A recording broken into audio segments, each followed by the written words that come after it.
and good morning, everyone.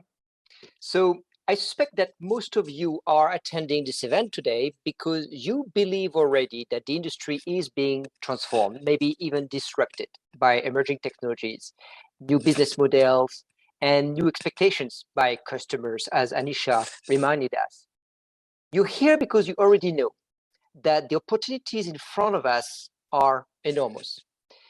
But you also know that the risks of embracing these new opportunities are as great as the risk of not embracing them. The truth is that the future of the BFSI sector may already be here, but maybe it is happening outside of the BFSI sector. Take the example of blockchain, which has already impacted banking and finance through fintech and private digital currencies in the past many years, from Bitcoin to stablecoins. You're very familiar with this. What's new now is that central banks have taken notice, and some of them inspired by blockchain development for sure, and more than 80 countries today, about 100 at this point, are now exploring how central bank version of such digital currencies would work. They are exploring what we call central bank digital currencies, or CBDC in short. So let me first take a step back and introduce myself. My name is Herve Tourpe, and I lead the Digital Advisory Unit of the International Monetary Fund. So as some of you might know, the IMF represents 190 countries, 190 countries, pretty much all the countries in the world. It focuses on macroeconomic questions such as financial stability. So you may wonder, why is the IMF doing a keynote speech at a technology summit? Well, things have dramatically changed in the past 5 to 7 years for the financial sector, as you know so well. And COVID, of course, has further accelerated the adoption of digital solutions. Some say by as much as 10 years, you may have read.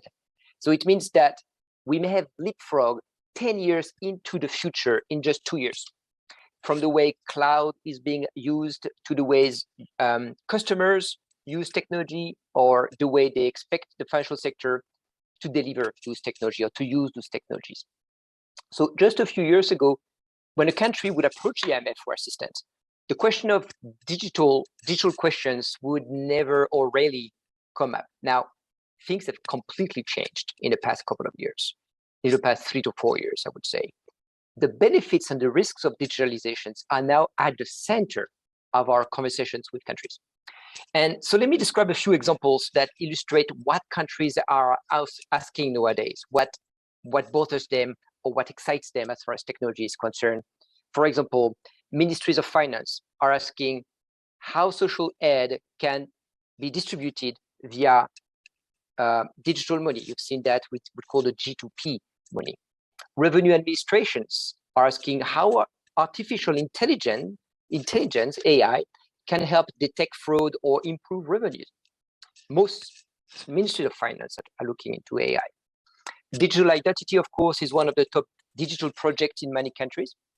Also, governments are looking for ways to embrace new technologies in the way to leapfrog their economy. There's a certain hope there. Then, of course, with the war in Ukraine and the growth of ransomware, cybersecurity concerns have been amplified in many parts of the world, probably in your countries as well. Cyber hackers have been trained to bring down critical government services and also central banks. For example, the Central Bank of Zambia was attacked last week, and Costa Rica just before that. Hackers are also targeting network infrastructure, the critical network infrastructure from electrical grid to satellite, as we've seen again in Ukraine. And all of that has the potential to threaten countries' financial stability. And finally, back to the central bank, this is one of the most requests we are receiving at the IMF. It is about digital money, digital currencies, and CBDCs. So I know the topic of CBDC raises a lot of new questions, and I'm here to raise some of them. First of all, of course, is what is CBDC? Well, in the case of retail CBDC, it's essentially a digital version of cash, as simple as that. It is cash, but a digital version. both the digital and the cash would be a claim of the central bank and would be issued by the central bank. In that, you will see later, it is different than your regular digital cash that you may already have in your pocket. So that's the key difference between existing digital money, or e-money as we sometimes call it, that is a liability of the commercial bank, not of the central bank. A limited number of central banks are also looking at wholesale CBDC, in which case it's closer to a modernized version of their RTGS. So it may be less something you see on the press. So I'll mostly talk about retail CBDC because of its potential impact to the BFSI sector. The next question you might ask is, well, what's wrong with today's physical cash? Why are we trying to replace it? Well, there's nothing wrong with it, except that in some countries, you may already know that, and especially since COVID, cash is becoming, well, less popular. And it's expensive to produce, to distribute, to protect, to recycle. In small islands in particular, the prime of access and cost of cash is particularly important, such as in the Bahamas, for example. And it explains in part why the Caribbean countries and small countries are on the forefront of the work on CBDC. They are leading the way. Country also mentioned among their motivation the goal of offering a safer alternative to crypto assets and improving financial inclusion. And we've seen the past few weeks, crypto assets represent certain risks to the population. It's important to note, though, that in all cases, the idea is not to replace cash, or intermediaries in the financial system. It is to offer a new payment option fully backed by the central bank reserve. That's what they're trying to do. Now, since many of you have a technology background or are interested in technology, I may expect that the next question might be, does it use blockchain as we hear all the time? And does it mean that central banks would use a decentralized architecture like Bitcoin does? Well, it's true that blockchain is the innovation that has in part motivated many of these efforts, though it's not the only one, but blockchain is definitely part of it. And many central banks are indeed testing blockchain, or as we call it at the IMF, distributed ledger technology, or DLT, for their CBDC. That being said, we see also that non-DLT or non-blockchain solutions are also possible and being tested, such as in China or Jamaica. In fact, at the IMF, we don't really have a position as to whether blockchain or traditional technology should be used for CBDC. But of course, in central bank, there is the word central. So they certainly will not decentralize their control of the money, right? It is a central bank after all. So it will not follow the lead of Bitcoin or Ethereum in that manner. But here comes the first important thing that you need to understand. The control will continue to be centralized, no doubt about that. But the architecture may, in some cases, be distributed. So some organizations, maybe yours, will have a role to play. Maybe your organization will host a node that can propose new transaction or new users, or maybe your organization will be able to build new services on top of the CBDC architecture. As we will see, I'll show you a few examples in just a minute. But first, let me share with you, maybe some of you are visual. If you are like me, I'm also a visual person, so I like to share some visual. You should see in a second my screen. There you go. So how does it work? What is the architecture, or how does it work first? Well, you will hear two types of CBDC. You will hear the one-tier retail CBDC and the two-tier. One-tier would be a model where the central bank would host accounts, so citizens would have a direct account at the central bank. We do not believe that this is a sustainable model that many central banks will want to operate, because they are not used to deal directly with users. Instead, they will rely on existing partnership that they have with financial institutions. And in that case, it's called a two-tier retail CBDC model. And the most common one looks like this. It's called a hybrid version of the CBDC, where the central bank or the financial institution, the bank, the commercial bank, will continue to have its relation with the users and will hold some CBDC that are backed by the central bank. And so the central banks knows that the financial institution has a user that has 100 CBDC, and you can record that on the central bank side, and it is synchronized. Or most commonly, you will see central banks saying, we don't care about what each customer has. We care about how much the bank has in terms of CBDC. And the important thing is this is synchronized, so the central bank knows at any time what the commercial bank owns. And it's synchronized that way, very much like regular cash in many ways. In that sense, it follows what cash does, only in a digital form. So as you see with this example, the goal is not to replace intermediaries. The goal is actually to complement cash, to offer a new way of dealing with what cash does. So that's one model. The other model we see central bank discussing is, well, most countries, they have some sort of e-money scheme, if you will, or mobile money sometimes. Could it be that the CBDC would be used as to back e-money, so reinforcing the financial stability of the whole system in that manner? So the way it will work, it will know that it would back the financial institution or the provider of the e-money with the equivalent of CBDC of what is therefore after that, to the user perspective, e-money. So this is where CBDC would play a role to reinforce an existing system. Again, the intention of central bank is not to replace anything that exists today, but to complement and to strengthen the system, if that makes sense.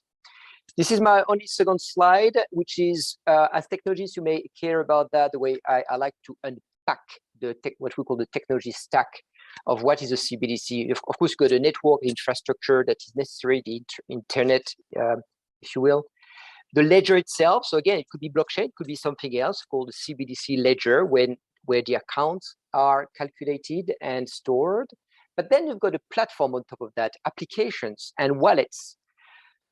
Here's the important part. Who are the users of this? Of course, you've got the bank people, the customer you already have in many cases, but you also have the end bank users. I'll say a word about that. You've got merchants, you've got financial institutions, you've got government agencies, you've got supervisory agencies.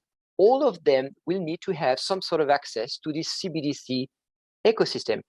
What we're finding is that there is a world of opportunities for technology providers to work with central bank on that, whether it is a point of sale, mobile devices, telco, consumer payment devices, digital identity, insurance, fintech sectors, and then it goes on and on and on. We're finding that every single level of the technology stack, there is an opportunity for the private sector and public sector to work with central bank to design the future of CBDC, and I'll talk a little bit about that in a second.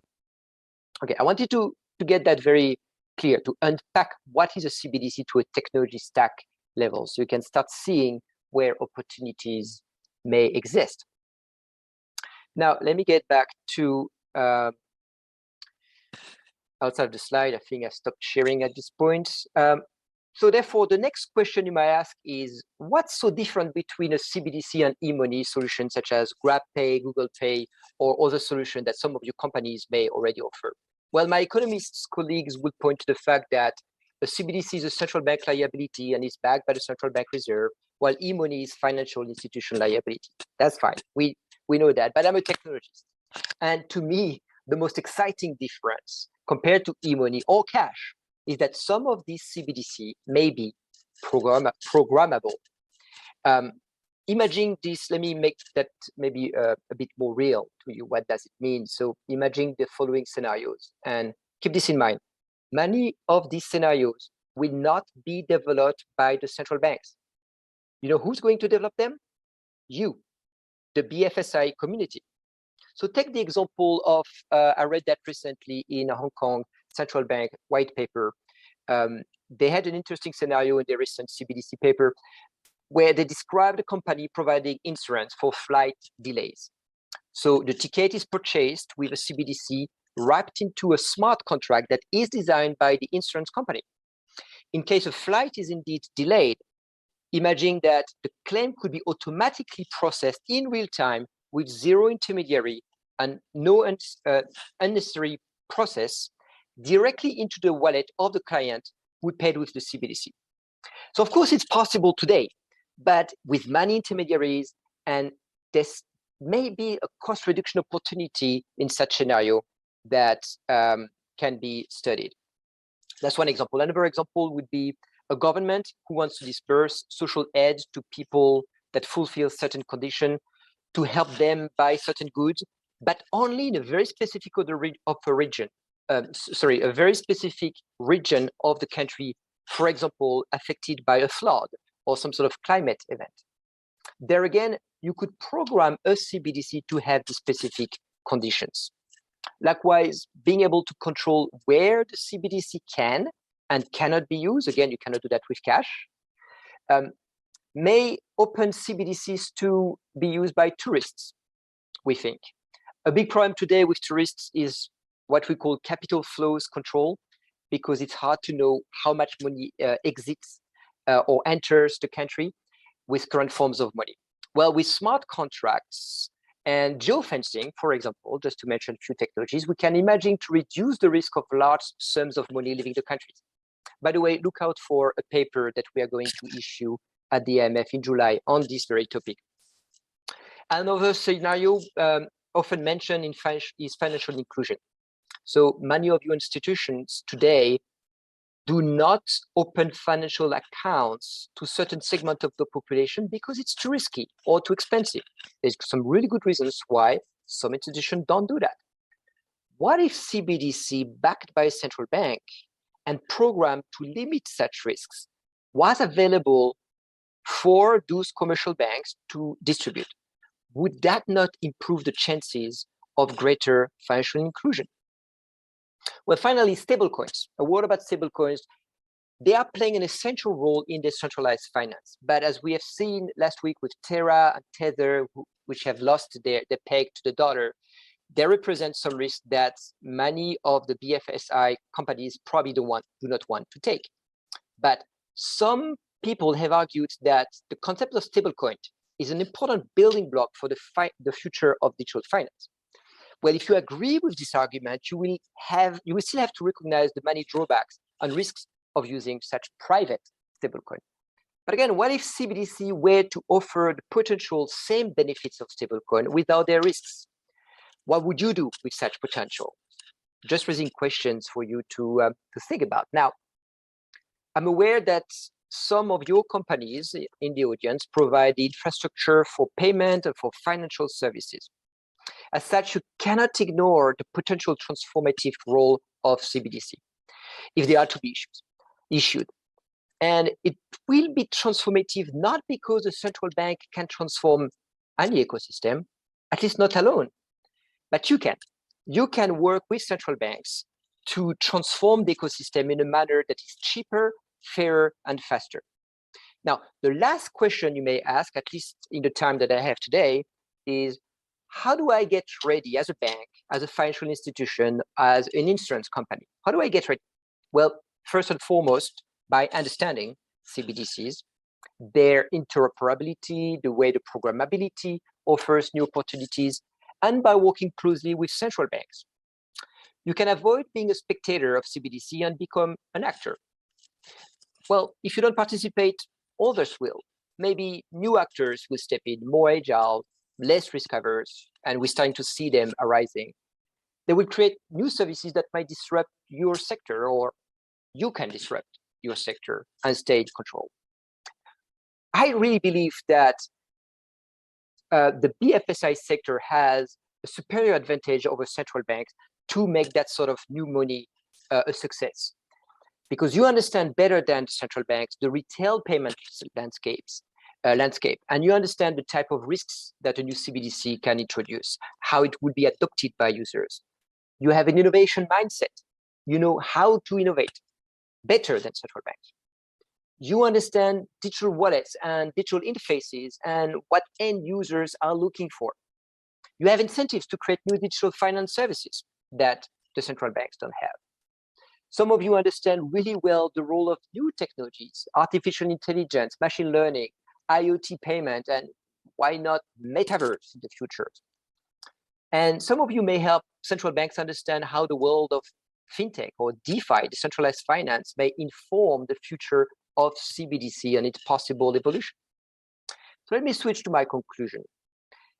I strongly believe you have a role to play. In fact, I believe that CBDC may not work without the full involvement of this community. CBDC may be transformative or it may not, but can you take the risk of staying spectators? If nothing else, as we have seen with the various scenarios which would be very difficult to implement today without a CBDC, it forces the community to react, to innovate, to wake up, and improve the current payment system. The system we have today is still imperfect. It still excludes too many people, and it still has too many frictions. You have a role to change it. Thank you. Back to you, Anisha.